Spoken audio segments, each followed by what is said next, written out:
Let's talk Horseman today.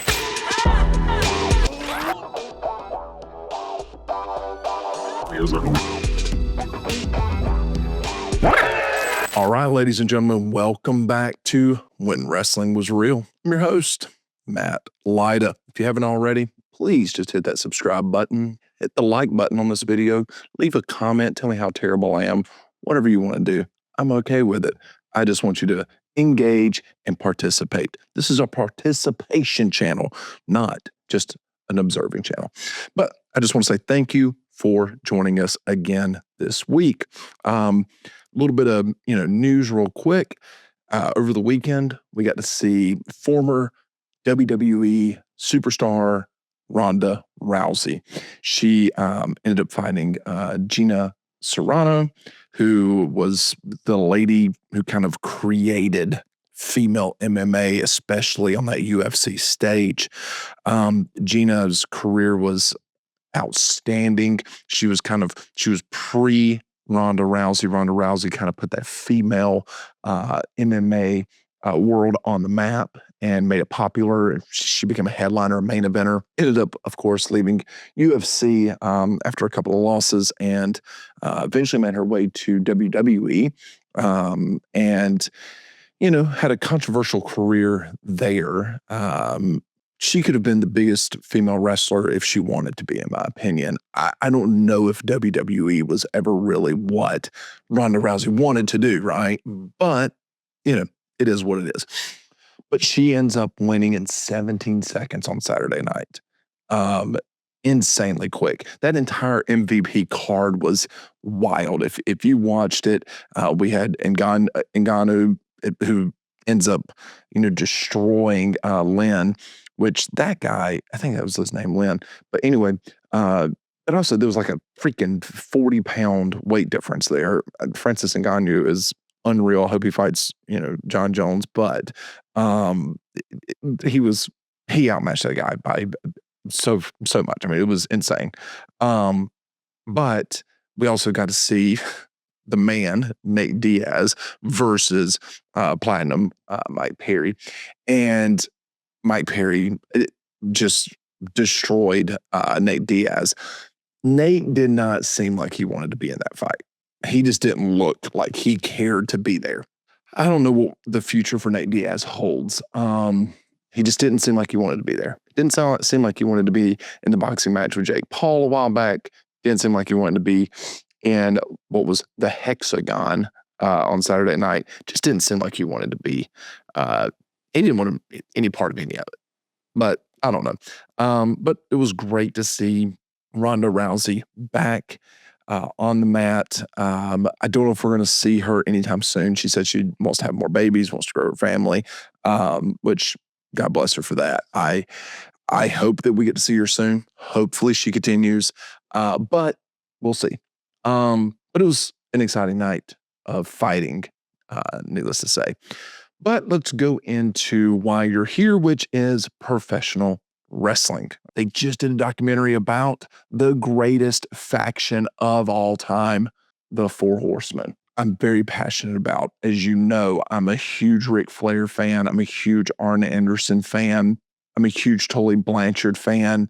J.J. Dillon it was amazing in his role with the Four Horsemen. And if you watch modern day wrestling, if you've watched from the Attitude Era with Generation X and the NWO, we got Evolution after, we got the Bloodline recently. The DNA of the Four Horsemen is in every one of those factions. Without the Four Horsemen, you don't have those guys. The Four Horsemen, they weren't superheroes by any means. They weren't anti-heroes. They were just rich, arrogant, violent winners who dressed better than everyone else, traveled in limousines, held championships, and beat people up just for fun. That's what the Four Horsemen were. And for wrestling fans in the 80s and 90s, the Four Horsemen just felt real. You've got this leader that is flashy with three guys behind him that can beat the hell out of anybody they got in front of them. That is perfect. So today, let's cover where the Four Horsemen began, when they began, the original lineup, their rise to legendary status, the best Four Horsemen lineup ever and the worst Four Horsemen lineup ever. They officially formed in 1985 in the old NWA territory system, specifically in the Jim Crockett promotions. It later became WCW, of course. And now this is important because wrestling in the mid-'80s was changing fast, guys. Vince McMahon and WWF, they were becoming national. Meanwhile, Jim Crockett promotions needed something cool and edgy and just more believable, okay? Because we remember in WWF, it was very comic book characters. It was very much, what you would see, on a Saturday morning cartoon.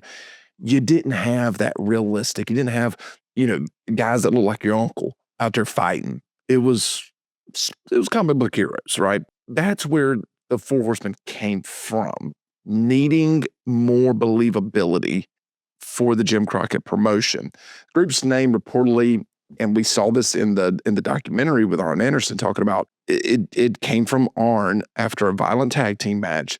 Arn compared the destruction caused by the group to the biblical Four Horsemen of the apocalypse. Arn was great at this. Arn, as someone who could cut promos, he would dive deep into intellectual thoughts. He would dive deep into biblical messages, and he would correlate those with his promos in professional wrestling.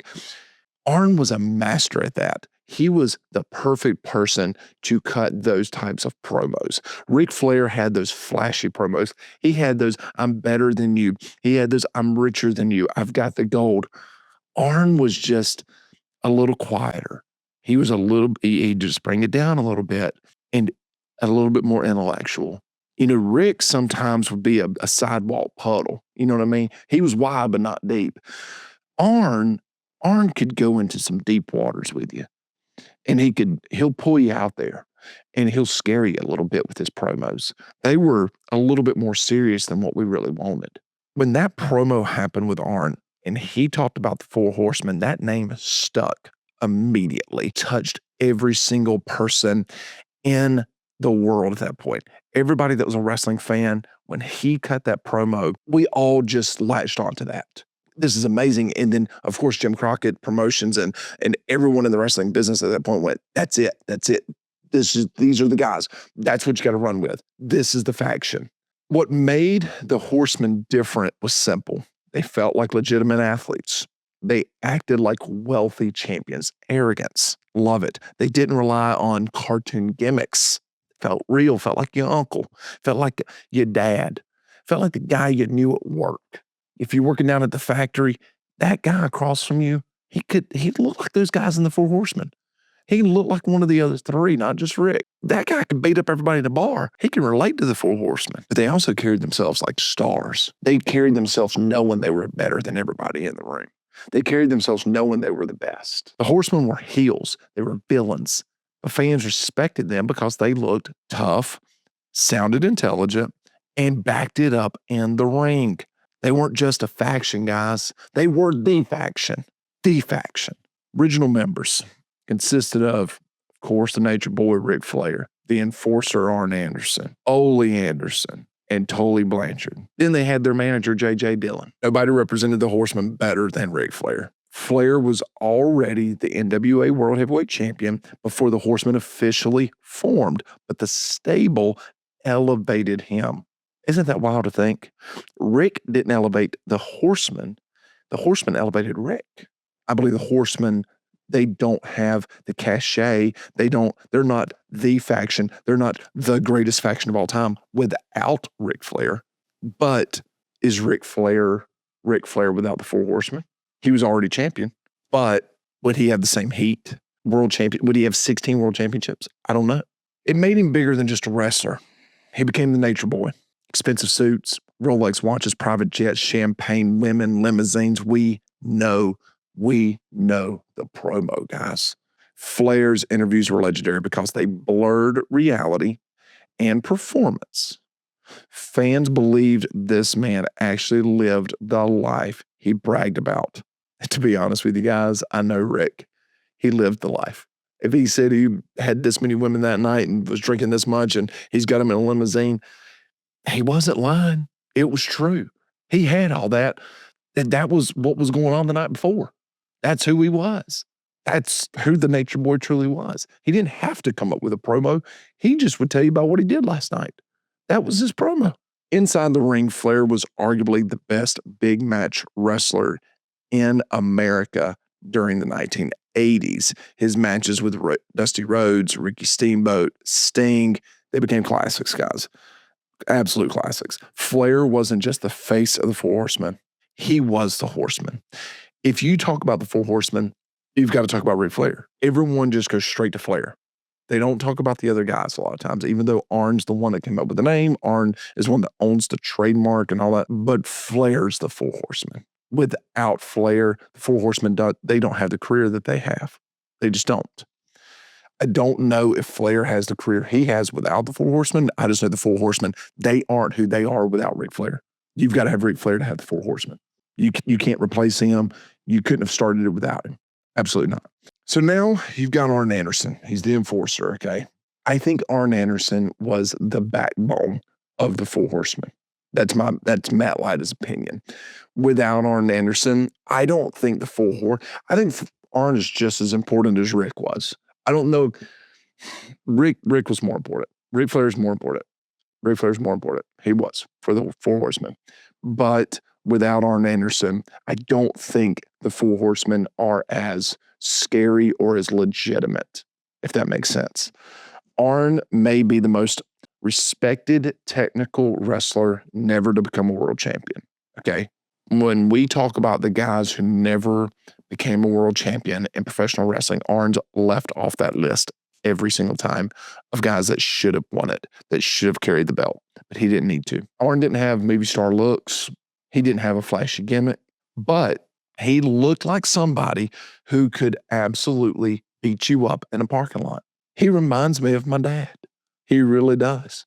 Arn is built just like my dad and tougher than woodpecker lips. He can beat up anybody in the room. His nickname, the Enforcer, it fit him perfectly, guys. Arn was calm, methodical, believable, and incredible on the microphone. He could cut a promo like nobody else. Many wrestlers today still study Arn Anderson. They study his promos because they sounded authentic. They felt real. That's what he brought to the table. He was real. When Arn spoke, people listened. You leaned in a little bit, a lot like Jake the Snake, a lot like Undertaker.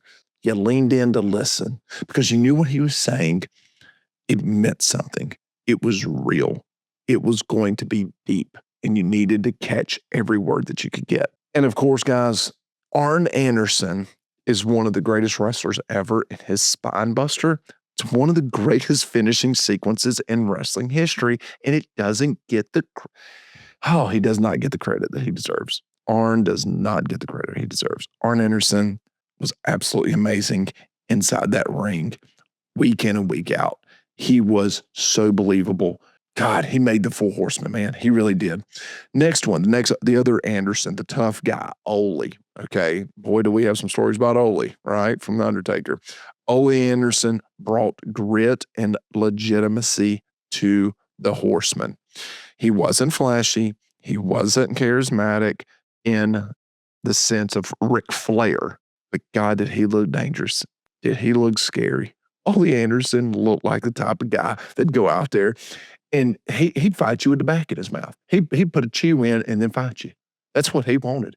He wanted to put in some freaking Levi Garrett and he'd swallow it the whole time while he's fighting you. That's how tough he was. He's that type of guy. Looks like that type of guy. Ole represented old school wrestling toughness. He gave the Horsemen credibility because he felt like a real veteran fighter. Ole was the guy. See, Flair his mouth would write checks. And Ole and Arn, they were the ass that would cash those checks.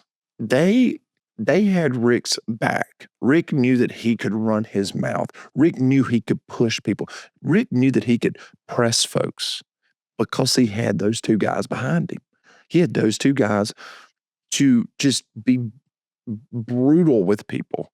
No one wanted to touch Flair because they knew if they touched Flair, they were going to get those Anderson boys to jump all over them. Ole backstage, one of the greatest creative minds in professional wrestling history. Now, the famous meeting with The Undertaker, where he told Undertaker, you'd never main event, nobody's going to pay to watch you wrestle, right? I love how you keep bringing up Ole, too. Yeah. He told him he could never. He's the one that nobody told would me. ever pay to watch him And I'm wrestle. trying to be nice because Ole just passed away. Yes, we're not going to talk. He did? Yeah, He him did. and Virgil. Him and Virgil both. They just passed Back to away, back but he was the days. one. Yeah, Ole's the one that told me that no one would ever pay money to see me wrestle. Oh, I love that. Yeah. We're going to put a picture of him on the shelf back I here have a for couple. next- I have a couple of those in the comedy world. They're pumping gas in upstate New York right now. I'm not even Exactly. kidding. You don't, you strike out sometimes, guys. You're not going to get ahead every time you come up to the plate. Ole was amazing as a creative mind for professional wrestling. He was an amazing wrestler. He was a tough man. Big mistake there. He made a few mistakes in his career business-wise, but wrestling mind-wise, hard to compete with him. And then you had the technician, the guy that, man, sometimes he gets forgotten about too much when it comes to the Four Horsemen, Mr. Tully Blanchard, okay? He completed the puzzle. He was that last piece where it made the Horsemen so legitimate. It made them real. It made them feel like these were guys that we know. Flair was the superstar and Arn was the enforcer. Tully was the cocky technician who could talk and wrestle at an elite level. He had feuds with freaking Dusty Rhodes, Magnum TA, and Tully Blanchard going was like some of the best wrestling you'll ever watch in your life. They were brutal, but yet they were also emotional. That's what we want out of wrestling, right? We need that emotion. That's what Tully could bring to the table. Many wrestling historians still consider Tully one of the greatest pure heels ever. Once again, when we start talking about the best heels of all time, the greatest heels of all time, Tully gets left off a lot. And that's sad. He shouldn't be. We need to go back and watch these matches in the 80s with Tully Blanchard. And once you do that, you're going to realize how much heat this man had and how much people hated him and despised him. That's what made him so great. He made fans furious. Man, he was doing his job. That's the way I look at it. He's doing his job as a heel the right way. This episode is sponsored by Zeros. Go to drinkzeros.com. Find your favorite flavors today. Mine's going to be orange.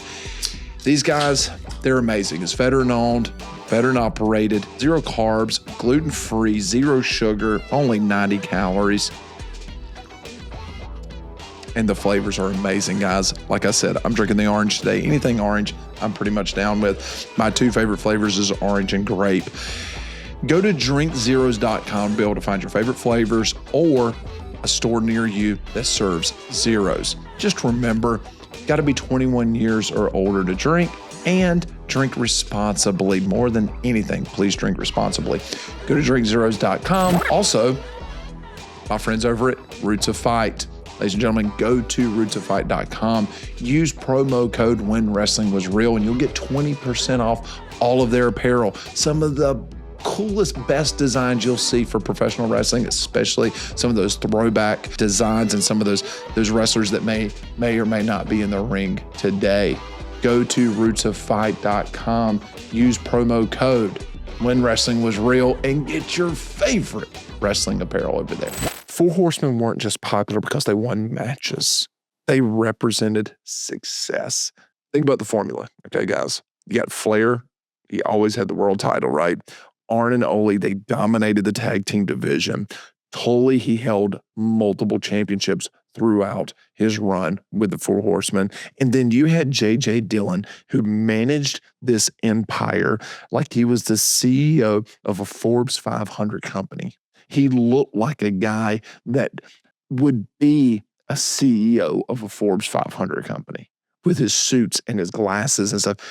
He looked like this business professional at all times.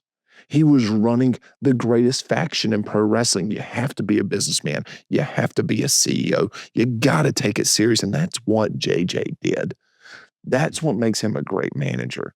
And that's why when people talk about the best managers of all time, J.J. Dillon needs to be considered on every single person's list because of what he did with that faction, because of what he did for the Four Horsemen. And the legitimacy he brought, he looked like a CEO. The Horsemen controlled the gold. They controlled every championship that came across the table. These guys were running wild in Jim Crockett Promotions and then eventually into WCW. The feuds with Dusty Rhodes and the Road Warriors and Nikita Koloff and Sting, they felt massive. They felt bigger than life. The Horsemen also mastered group storytelling. That's hard to do. It's one thing when you're up there by yourself cutting a promo. It's one thing when you're in the ring by yourself telling a story. Now you've got 3 other guys plus a manager. You might be the Four Horsemen, but you have this 5th guy over here too. You've all got to work together. You all have to be in sequence together. If you fought one horseman, all of them would show up. That was what was great about this faction. You couldn't just fight one. You fought all 4. And Lord have mercy, if you came out of the ring, JJ's going to put a freaking loafer to the side of your head, okay?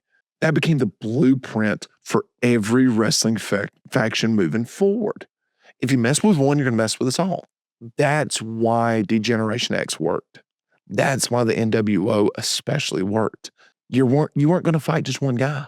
You were going to have to fight everybody. Modern wrestling factions still use the Horsemen's concepts: loyalty, group beatdowns, shared championships, elite presentation, and betrayal storylines. Everything that we see today when there's a faction together, it's because of these guys. The Horsemen wrote the playbook. Before we start talking about the greatest Four Horsemen of all time, please hit that subscribe button, hit the like button, hit the share button, leave a comment below. Before I go into who I think is the 4 greatest horsemen, what are your 4 greatest horsemen? Who do you think the best 4 horsemen of all time are? Put your 4 together of everyone that has been a part of this faction. For me, it's a little old school. I have a 1A and a 1B, to be honest with you. Here is my 1A, and I think it is probably everyone's like favorite Four Horsemen. It just depends on what era of wrestling you like or what era you grew up in. A lot of guys love that original one. I've always joked around when people say, who's your Mount Rushmore of wrestlers? I'm like, it's really easy. J.J. Dillon put it together a long time ago. Ric Flair, Arn Anderson, Ole Anderson, and Tully Blanchard.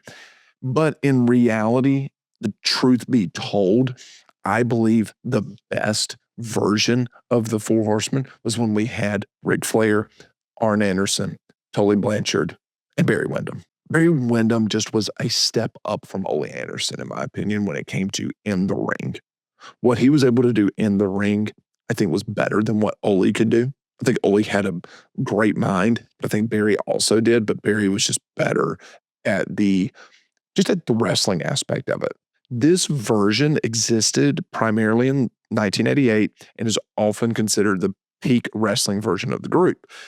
Barry brought an athleticism and a superstar energy while still fitting into the Horseman image perfectly. He was tall, explosive, technically excellent, and looked like a future world champion. He was the first person in the Four Horsemen that looked like he could be a world heavyweight champion outside of Ric Flair. None of the other 3 guys felt like they could carry the world championship. They didn't feel like they could be the face of the brand, the face of the company, the face of the Horsemen. Barry Windham looked and felt like the guy that you could put the world championship on him, and it felt right. It felt fine. With Windham, the Horsemen, they all of a sudden, overnight, they've got Flair's charisma, Arn's toughness, Tully's arrogance, and Barry's athletic brilliance. It was a perfect balance with these 4. Many fans believe this was the strongest in-ring version of the Horsemen ever assembled. To be honest, they looked cool as hell. You know what I mean? Like the suits, the glasses, the promos, the confidence, that lineup they felt untouchable. Like that version of the Four Horsemen felt like no one could ever beat them. now you're going to deal with Barry Windham. Like replacing Ole with Barry Windham was such an upgrade. No one wants to touch them. Barry was just so massive. He could just beat the hell out of everybody. I think it's the best Four Horsemen of all time. I did tell you I have a 1A, 1B. The 1B was that 1995 to 1997 version. Okay. This was the version that a lot of you remember. This was the version that we got to see during those Monday Night Wars. This was the version that we got to see in WCW, where we're watching this every Monday night, right? And that was Ric Flair, Arn Anderson, Brian Pillman, and Chris Benoit. This group was phenomenal inside the ring. Brian, he especially brought chaos and unpredictability that felt ahead of its time. And Brian Pillman was good. But the group didn't last long enough to surpass, I think, the classic eras that we saw with the Horsemen. You threw Chris Benoit in there, too. I mean, top 5 technical wrestlers of all time. They could easily be the greatest version of the Four Horsemen.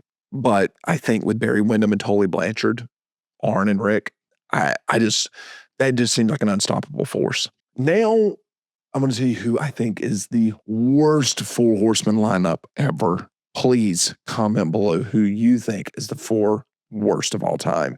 This shouldn't even be, everybody should literally have the same 4. The worst and the strangest, in my opinion, Ric Flair, Arn Anderson, our 2 staples, Ole, and then Paul Roma. Why? The Paul Roma Horseman era in 93, it's infamous amongst us fans. Paul Roma simply didn't fit the Horseman image. It's Paul Roma. Ole is past his prime at this point, and we have Paul Roma. And Roma's not untalented. He was athletic and had success in other areas, but being a horseman, it required some specific things, an aura about yourself, elite promo ability. He didn't have that. Swagger, he didn't have that.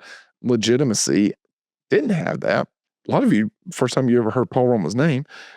And then being a credible top-tier star, Paul Roma was none of those things. Why was he a horseman? No idea. Zero. Why? No one knows. I don't think anybody, I think he just showed up one day and he accidentally walked out with them. I don't know. He was a mid-card wrestler that was suddenly thrown into the greatest faction ever created. I don't know. Fans rejected it right off the rip. Arn Anderson later on actually criticized in public the decision, and the chemistry just wasn't there. The presentation felt off, and the magic disappeared. Many fans also disliked later versions with like Mongo McMichael, Steve Mongo McMichael, and I hated Jeff Jarrett. Like, hated it. I like Jeff Jarrett, and I like what Jeff Jarrett has done for the world of wrestling. I hated him as a horseman just as much as I hated Steve McMichael as a horseman. I think Steve McMichael's awesome. I just didn't like him as a horseman. He was a football player, a Hall of Fame football player, Super Bowl champion football player, not a Four Horseman, okay? He's not a horseman. But the Roma version, man, it just felt weird from day one. Like, it's believable with McMichael, right? It's believable with Steve McMichael because he was a Super Bowl champion. He was a Hall of Famer. He Pro Bowler, NFL superstar. So he had that swagger, that athleticism. He had all those things. Jeff Jarrett, once again, this guy is royalty in the wrestling business. He fits the Four Horsemen much better. I didn't like it. I didn't like that version, but he felt like somebody that could be a horseman. Paul Roma? I don't know about that. The legacy of the Four Horsemen. The Four Horsemen officially faded away by the late 1990s. Their influence never disappeared, guys. You can see the Horsemen's DNA everywhere. Without the Horsemen, there's probably no evolution. No modern elite faction formula to go off of. We may not have had the NWO as we know it, with that swagger, with that the faction always stays together. If one gets In a fight, we all fight. In the structure of the bloodline, you can look at it. It comes right from that DNA of the Four Horsemen. Wrestlers today still use the iconic four fingers hand gesture. This right here, guys, is everyone knows what you're talking about when you throw this up. Took them till 2012 to put them in the Hall of Fame, for the love of God. That should have been first class of the Hall of Fame, would have been the Four Horsemen. They didn't create just a wrestling faction. They changed wrestling storytelling forever. They proved villains could be cool. They proved factions could draw money. See, back then it was either you were a singles headline main event guy or you were a tag team like the Road Warriors or Rock and Roll Express or Midnight Express that could headline. You didn't have four guys and a manager that if they showed up and they had different matches throughout the night, just the fact that they were on the card, all four wrestlers were going to be on the card. You knew that you were going to get all four of them to come out at some point. You knew there was going to be a fight. You knew that somebody's going to get beat up. The rest of them were going to run out of the locker room. You knew what their formula was and you wanted to be there for it. You wanted to see it in person. That was the first time we saw a faction. It was the first time we saw a faction that could draw money. They proved that charisma, presentation, and realism could make wrestling feel larger than life. To many fans, the Four Horsemen, including myself, are the gold standard. And to be honest with you, I think they always will be. I think long after Rick has gone to the ring in the sky, Arn's done the same thing, Tully's done the same thing. Once these guys have gone on, we're still going to hear the woos. We're still going to see the fingers. We're still going to hear references. There are going to be callbacks to the Four Horsemen over and over and over. Guys, the Four Horsemen may have the most impact as a faction in professional wrestling history. It is a faction that has outlasted every other group ever created. Without the Four Horsemen, we may not have the wrestling that we know today, but I do know this. Without the Four Horsemen, the 80s and the 90s professional wrestling would not have been cool as it was with them in it. The fact that Ric Flair was that flamboyant, over-the-top rich guy. Arn Anderson was that enforcer. You've got Tully Blanchard, who was that technician. And you got Ole, who was just the bully that would just beat people up no matter what. And then you got the CEO, J.J. Dillon, running the whole show. Ladies and gentlemen, Four Horsemen, 2012 Hall of Fame class, and the greatest faction ever. Thank you for tuning in this week to When Wrestling Was Real. If you haven't already, hit that subscribe button, leave a comment, and hit that like button. And guys, always remember that wrestling is real and so is God. We'll see you next week. Four Horsemen will live forever.